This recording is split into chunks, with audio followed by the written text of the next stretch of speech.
Mga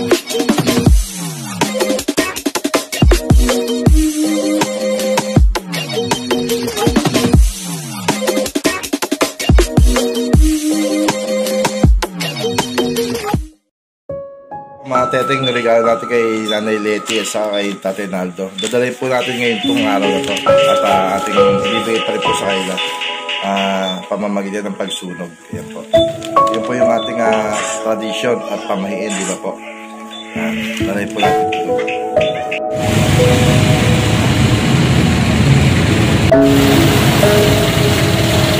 Traffic tayo mga teteng, dito na traffic tayo dito sa Rosie.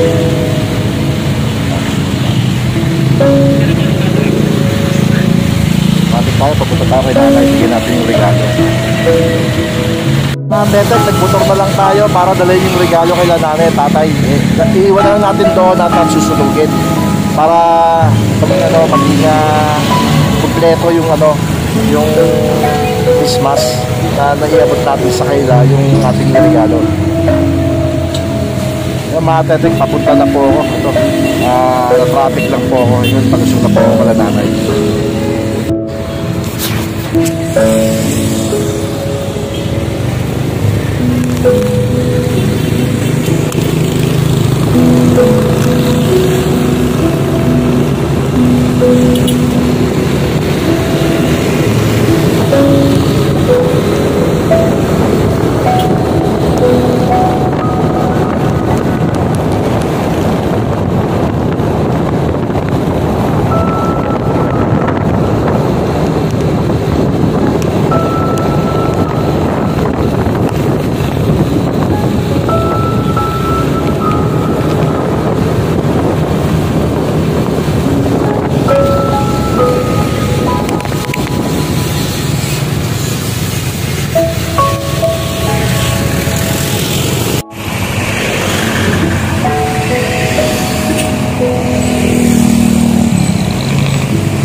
Yan po yung tira ni Nanay Leti mga teteng.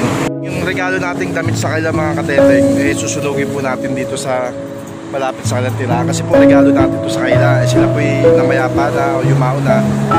Siguro po bilang pamahiin lang po natin Pilipino. Yun po yung alam po na tamang gawin. Ito yung regalo natin sa kanila mga teteng.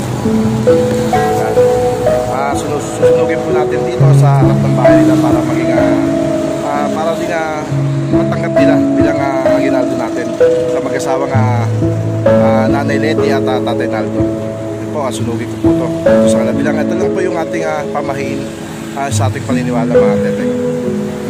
Para po sa kanila ito dapat po makarating sa kanila. Yung regalo nila, buksan lang po natin para sunugin po at ibigay. Yan.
ating mga teteng. Bilang pong pamahiin natin, ito po yung ginawa natin.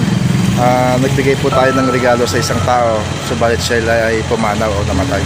Kaya po dapat makarating yung regalo o sa kanila kahit nasa kabila ng buhay. Kaya yung pamamaraan natin mga kateteng, ito po sinunod natin.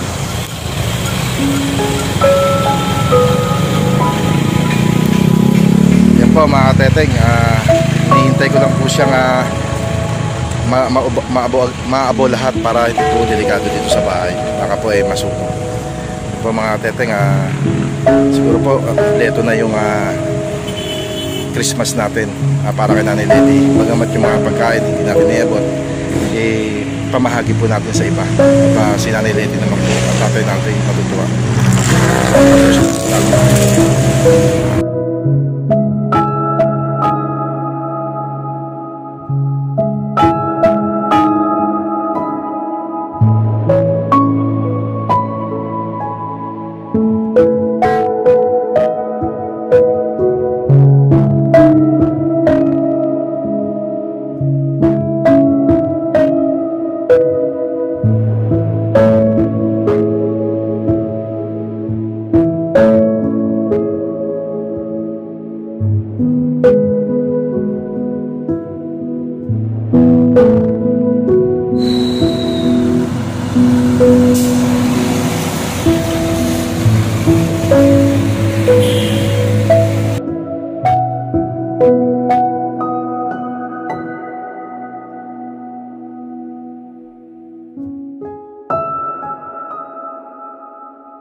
Teteng, uwi na po tayo. Okay na po, papatay na po yung apoy.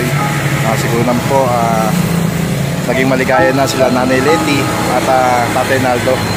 Saka kahit paano yung ating regalo sa kanila ay naipabot natin bilang usok o abo. Yun po mga teteng, maraming salamat po at Merry Christmas po ulit.